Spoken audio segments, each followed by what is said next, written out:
Pour commencer, nous sommes trop honorés par la présence d'experts parmi nous pour débattre du thème pédagogie active. Je veux commencer la présentation de nos invités, des participants à la table ronde. Donc il y a Mme Samiha Khalifa, qui est membre du collège scientifique et pédagogique de l'IFIC, l'Institut de la francophonie pour l'ingénierie de la connaissance et de la formation à distance.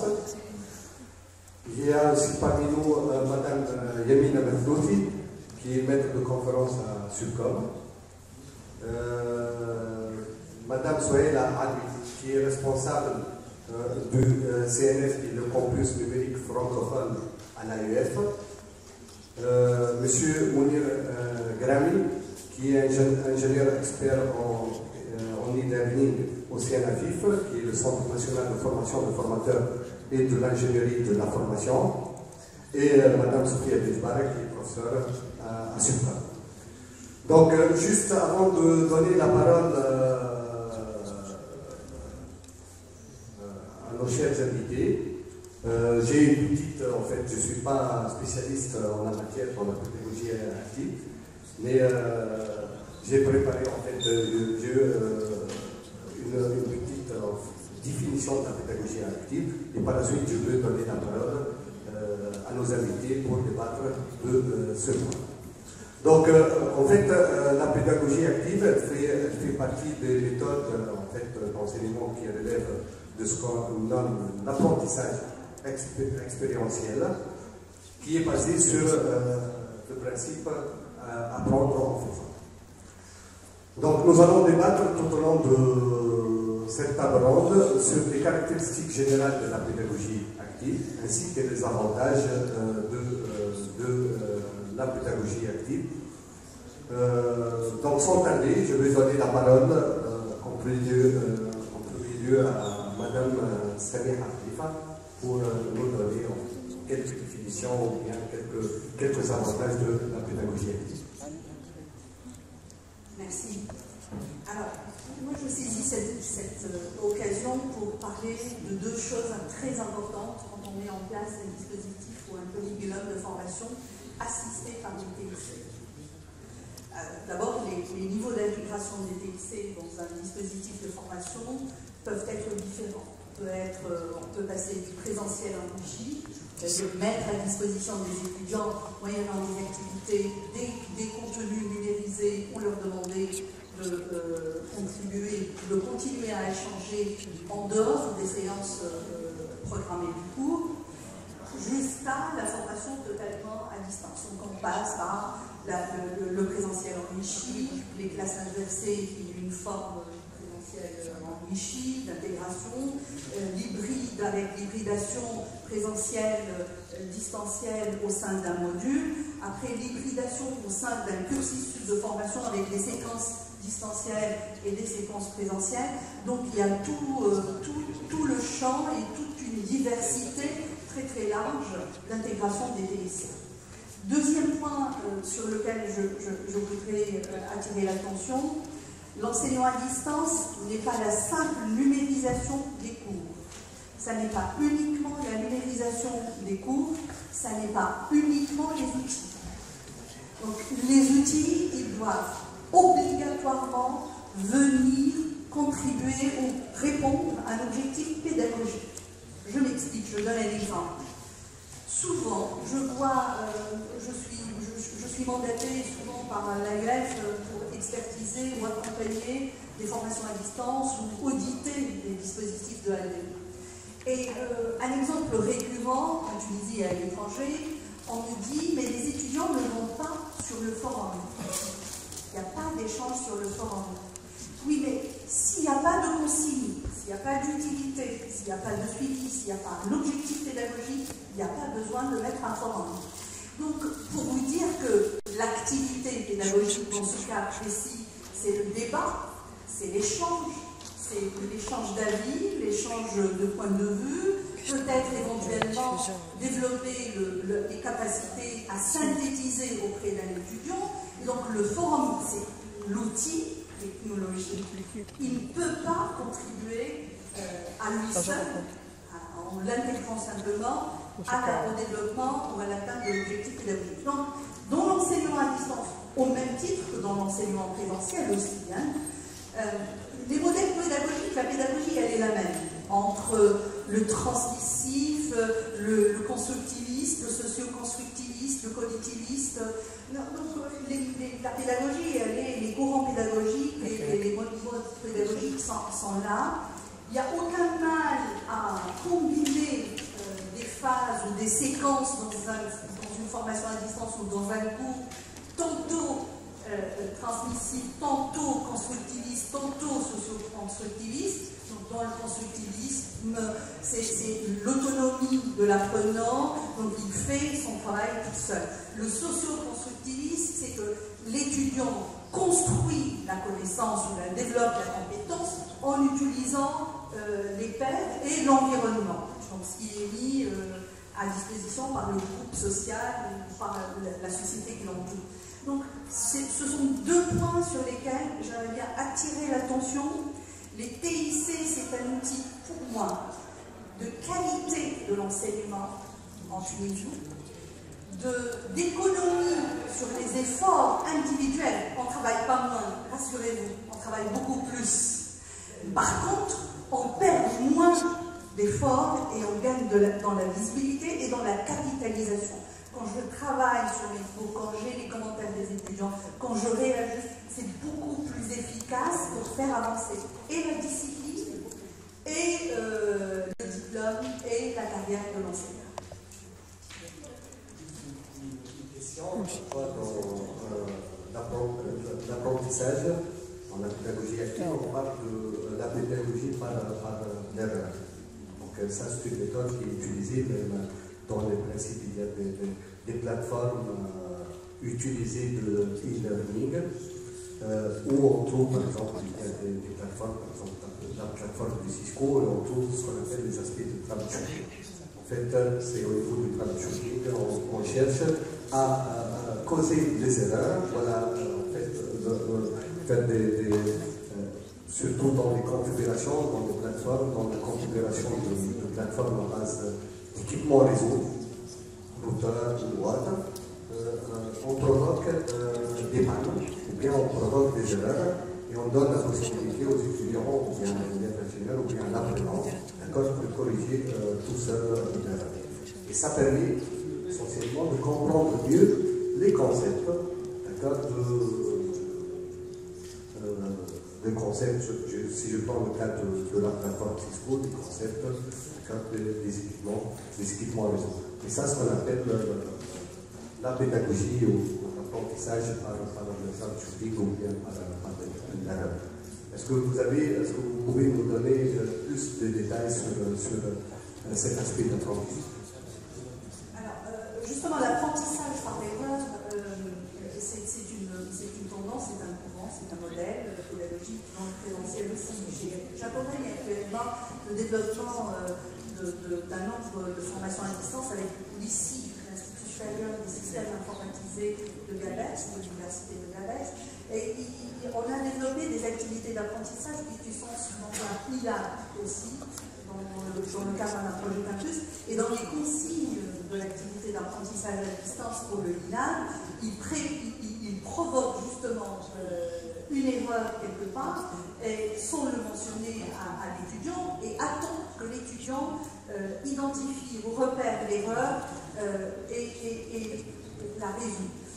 Deuxième, il y a un autre type d'activité qui est fortement recommandé aussi dans la formation d'ingénieurs, qui est né avec les écoles des universités de médecine, qui est les situations-problèmes, les problem-based learning.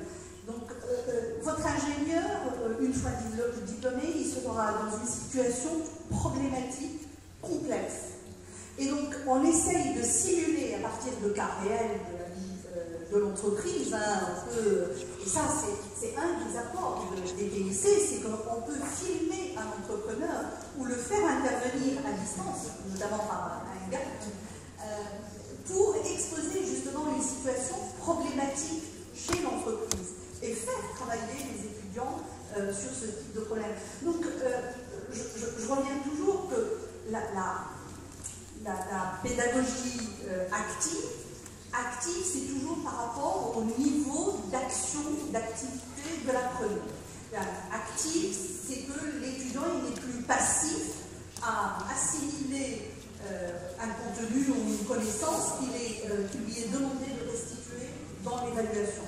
Et donc, ceci implique une scénarisation de votre cours. C'est au niveau des activités que vous allez justement mettre en application ces modèles, ces choix pédagogiques. Et c'est au moment de l'évaluation que vous allez essayer de mesurer la pertinence. Et moi, je conseille vivement à ce que dans l'évaluation, dans mon établissement, je n'ai jamais compris pourquoi les étudiants en présentiel, les étudiants n'ont pas accès à leur feuille d'examen corrigée. Ça, je ne peux pas le comprendre. Dans le master à distance, nous corrigeons toutes les copies, nous les bulvérisons et nous mettons toutes les copies corrigées, anonymes, sur la plateforme et c'est accessible par tous les étudiants. Donc tout le monde peut voir pourquoi il a eu la note de 5 ou de 6 et pourquoi une copie a eu la note de 18. Mais ici, l'évaluation dans l'examen final, perd son opportunité d'être formative. Elle est juste somatique puisqu'elle est soldée par une note. Et donc, c'est toute une réflexion par rapport à notre rôle d'enseignant. Peut-être qu'aujourd'hui, il faudra devenir un peu plus modeste de notre côté. On n'est plus les producteurs de la connaissance, on est des facilitateurs, des accompagnateurs. On a un grand rôle d'accompagnement méthodologique par rapport à l'apprenant. Et je crois que la réussite d'un enseignant, c'est lorsque ses étudiants soient plus performants que lui.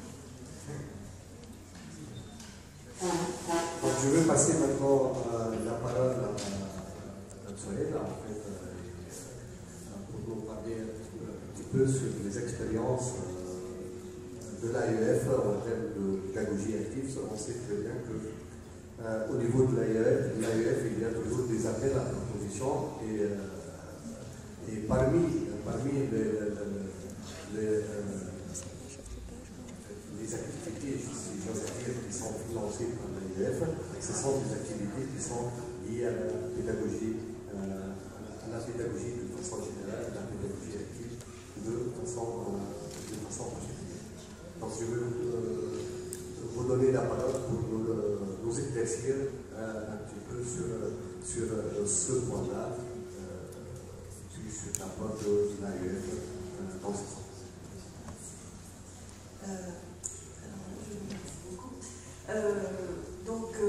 D'après mon expérience, déjà je présente un peu l'AEF, pour ceux qui ne la connaissent pas.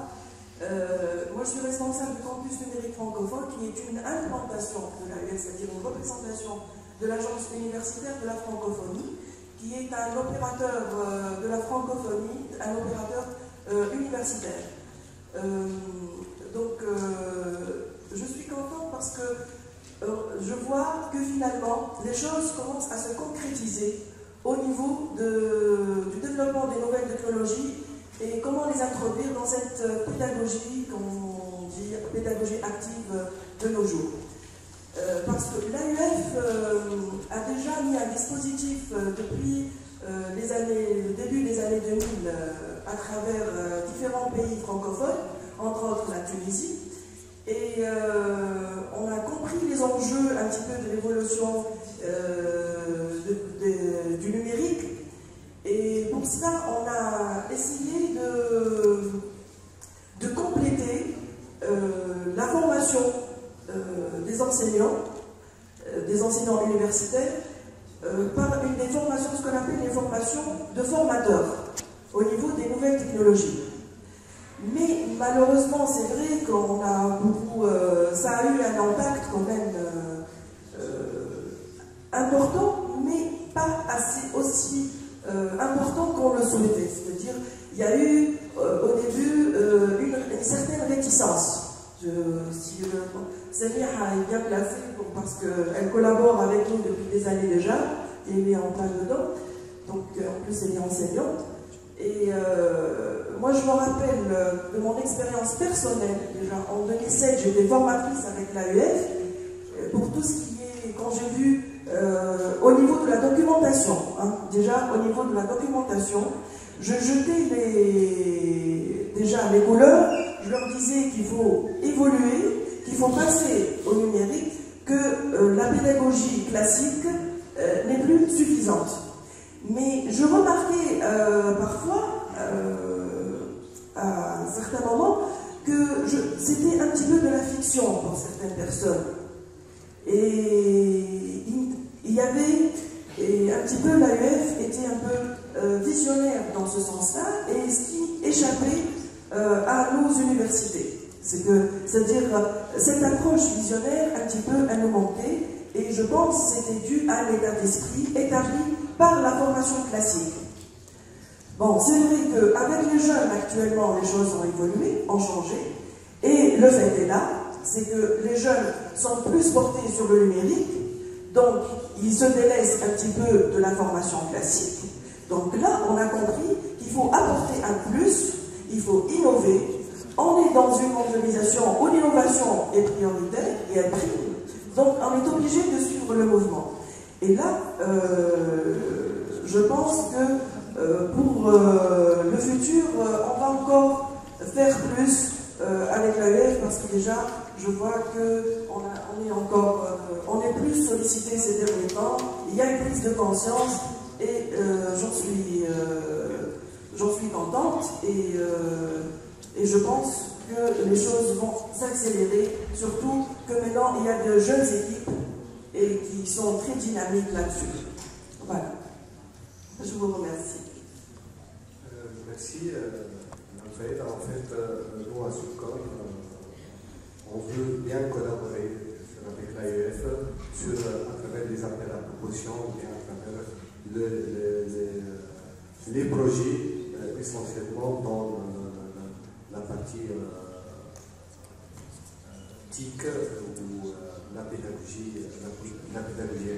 Je vais passer la parole à Mme Emile, donc pour nous donner une idée sur les avantages de la pédagogie active ainsi que l'utilisation des TIC dans la pédagogie. Merci Roger. Alors, je remercie en fait Linda parce qu'elle a bien introduit le sujet, donc en fait, des choses vraiment centralisées. Je voudrais bien d'abord commencer par apporter une petite nuance en fait. Nous sommes aujourd'hui dans une étape d'innovation pédagogique dans laquelle il y a quelque part une inflation en fait, des concepts, des mots et des procédures et même de la compréhension.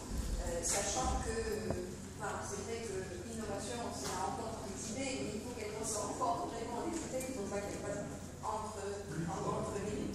Alors voilà, c'est vrai que l'innovation pédagogique aujourd'hui est très répandue. Elle a été répandue d'abord dans les universités américaines, aujourd'hui dans les universités européennes, et aujourd'hui c'est le Sud, un peu, si on peut géographiquement s'investir les choses ainsi, qui s'intéresse en fait à cette problématique. Cette innovation pédagogique se base, comme Rachel l'avait dit au départ, sur un certain type d'apprentissage. Cet apprentissage pourrait être par problème, pourrait être par projet, pourrait être par conception, pourrait être par simulation, mais il prendra plusieurs formes. L'avantage aujourd'hui, si on peut parler davantage de cet apprentissage, surtout par une pédagogie active, se retrouve à la croisée des chemins. On n'est pas contre, c'est-à-dire on n'est pas en refus total par la pédagogie dite classique, c'est un prolongement de la pédagogie classique, c'est, je dirais, une dynamique de la pédagogie classique. La pédagogie classique, rappelez-vous bien, c'est le XIVe siècle, dans les universités européennes, c'est l'université du savoir, l'apprentissage classique ou l'école classique, c'est l'université, c'est l'époque des Lumières, c'est l'université de la science. Les sciences, c'est le savoir. Et aujourd'hui, on est évidemment dans le savoir-faire et dans surtout le faire savoir. Alors aujourd'hui, on est en face d'un étudiant ou d'un élève apprenant qui est bombardé par l'information.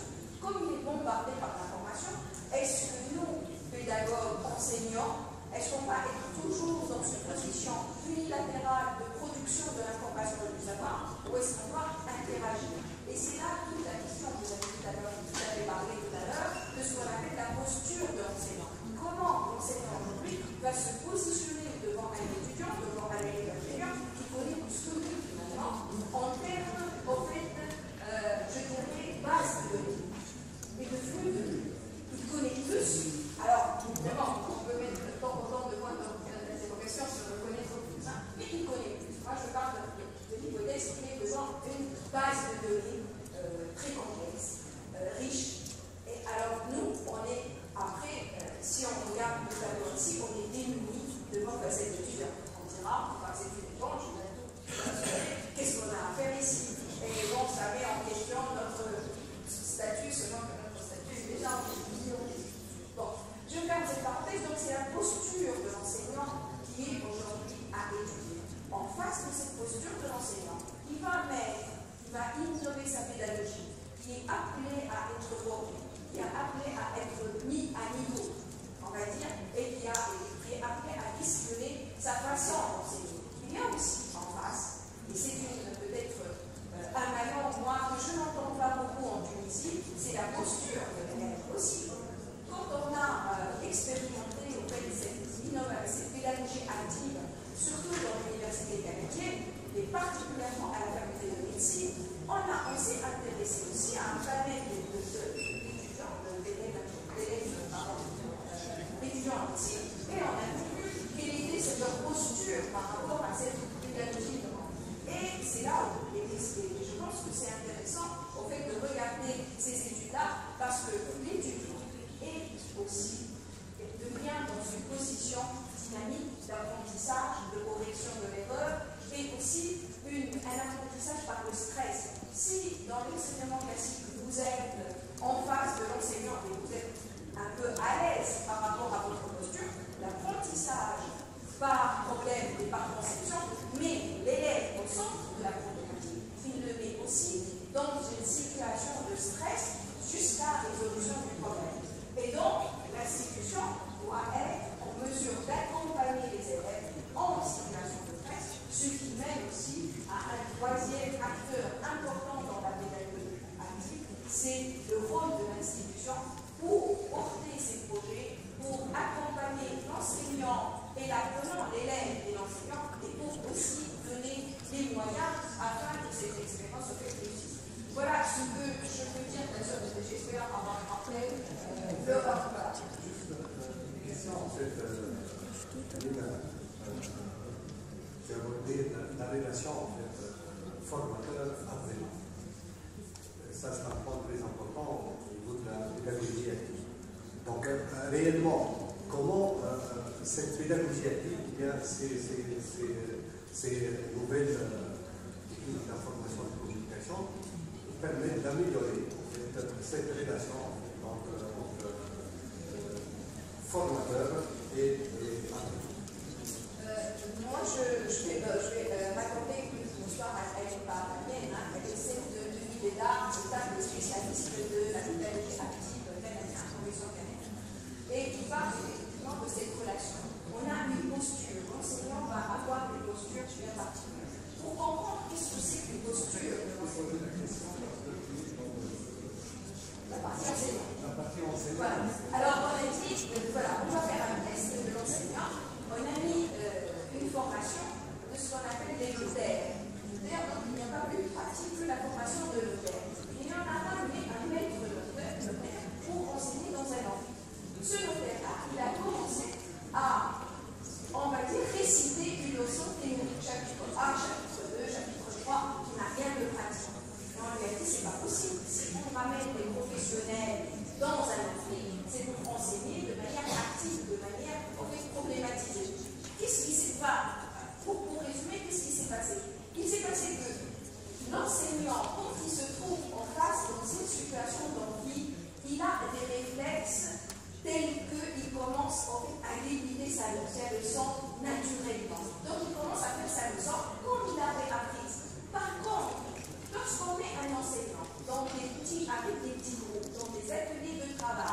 lorsque on met l'enseignant dans ce qu'on appelle une dynamique pluridisciplinaire, lorsqu'on met l'enseignant en groupe aussi avec ses collègues pour concevoir des projets ensemble et concevoir aussi des problèmes et donc des projets ensemble, là sa posture est différente et là il devient l'accompagnateur de l'élève et non pas uniquement celui qui va lui inculquer de l'information. Donc moi je pense, pour répondre à ta question, je pense qu'il y a aussi un effort à faire du côté de l'enseignant. Il doit apprendre à enseigner dans ces considérations-là, sachant que, bien sûr, il faut que tout l'environnement change, autrement dit, les enseignements se fassent en petits groupes, avec des moyens modernes, que ce soit des lycées ou que ce soit d'autres outils d'enseignement. Il faut aussi qu'il y ait un travail pluridisciplinaire par rapport à l'équipement enseignant. Et ça a été fait pratiquement dans toutes les universités qui ont abordé qui ont innové dans la pédagogie. J'ajoute un petit peu ce que vous avez dit. C'est vrai, tout ce que vous avez dit, c'est exactement ce qui se passe. Mais alors, le fait que l'étudiant ait cette abondance d'informations, c'est vrai, vous avez dit que la posture, c'est de l'inculquer. Donc, avec la pédagogie active, il faut, on ne peut plus lui inculquer puisqu'il a déjà, mais par contre, lui apprendre à analyser et à filtrer cette information, c'est ça. Et en plus, lui apprendre aussi à être collaboratif avec les autres. C'est ça la pédagogie active.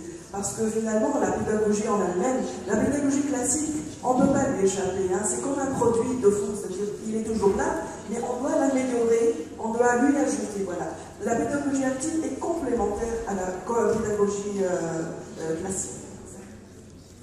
Aussi, pour la relation, je veux dire, formateur-apprenant, il y a l'aspect des décisions constitutionnelles, il y a le scénario, on peut parler du scénario participatif. Donc tous ces aspects-là permettent d'améliorer à travers la pédagogie, la relation entre formateur et apprenant.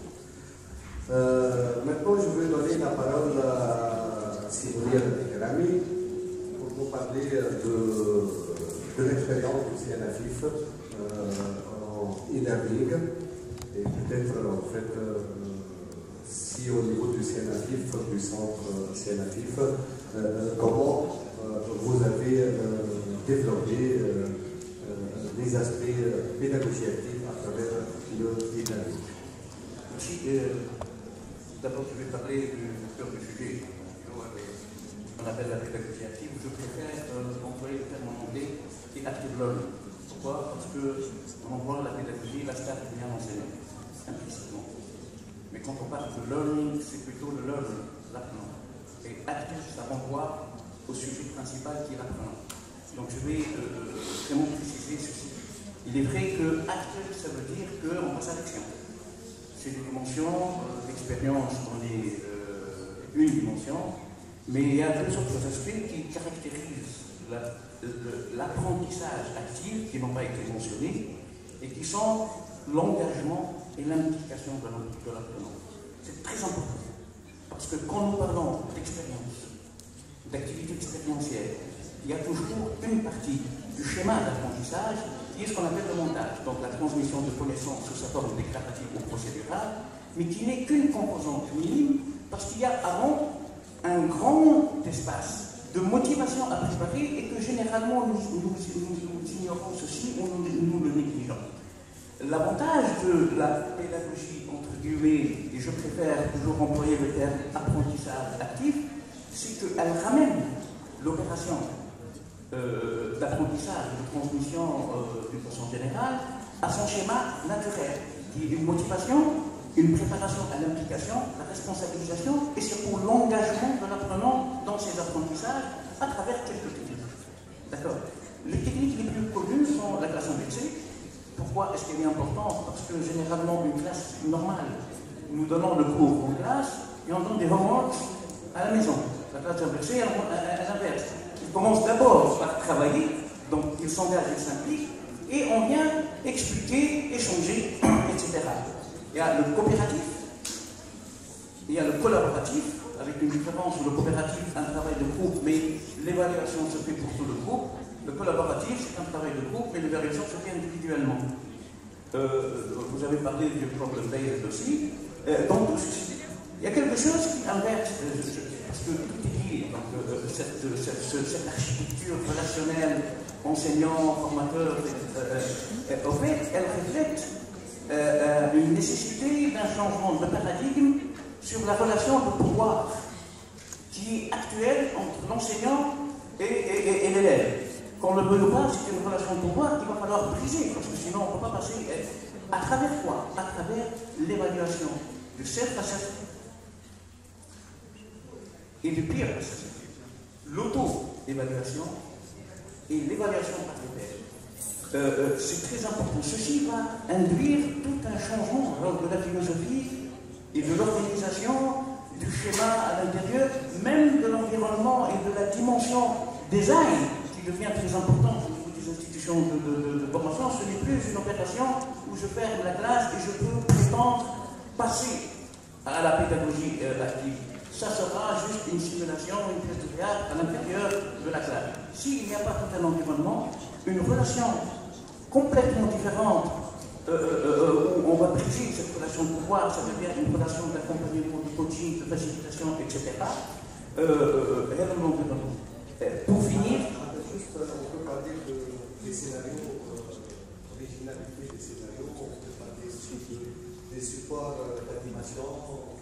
Mais qui n'est qu'une petite partie, parce que ce que je veux dire, l'idée principale que je veux passer, c'est que pour passer à l'apprentissage actif, c'est toute une reconfiguration du dispositif qu'il va falloir mettre en place. Il est vrai qu'il faut encourager les initiatives d'enseignants, parce que quand même on fait des pas. Mais pour passer ceci, c'est un environnement complètement différent où la star devient l'étudiant. C'est l'étudiant qui est la star. Dans la vie, à l'intérieur de l'amphi, de la classe, du laboratoire, et dans la vie de l'institution, dans les prises de décision. Parce qu'une des dimensions principales de l'active learning, c'est dans les théories, c'est l'engagement, engagement. Ce n'est pas uniquement l'action, c'est l'engagement. Pour finir, si vous permettez, je vais vous parler d'une expérience, un projet qui est aujourd'hui très petit. Mais à mon sens, ça va devenir une évolution au niveau de l'éducation universitaire. C'est une initiative de la University of Southern California. Ça s'appelle iPad. iPad, c'est pas pour l'iPad, c'est pédagogie. I, c'est pour dire Inverted, Interactive, International. Au fait, le concept il est simple, mais il est très profond. C'est quand un amphi, il y a des universités du monde entier qui s'inscrivent dans des cours de professeurs. À travers l'usage des technologies, les cours qui sont inversés d'abord. Les étudiants qui commencent par faire le travail préparé, ils viennent à travers du live streaming ou à travers un truc comme ça, pour un professeur qui donne en fait le cours aux étudiants de l'université, mais aux étudiants des autres universités inscrites dans le programme. Et à mon sens, il est équivalent dans sa valeur pédagogique à l'avènement de l'EDX qui a complètement changé et a créé des mots. Ça, ce n'est pas un projet de technologie, c'est un projet purement pédagogique, mais qui est, à mon sens, une révolution au niveau de l'introduction de la pédagogie active à suivre. Merci Simonie. Donc je veux passer la parole à Mme Sophia pour nous parler d'une expérience d'utilisation de la pédagogie active au niveau d'un module à suivre. Merci. Alors moi, j'ai préparé une petite présentation PowerPoint parce que je vais animer un petit peu le travail effectué par les étudiants dans le cadre d'une approche participative. Donc,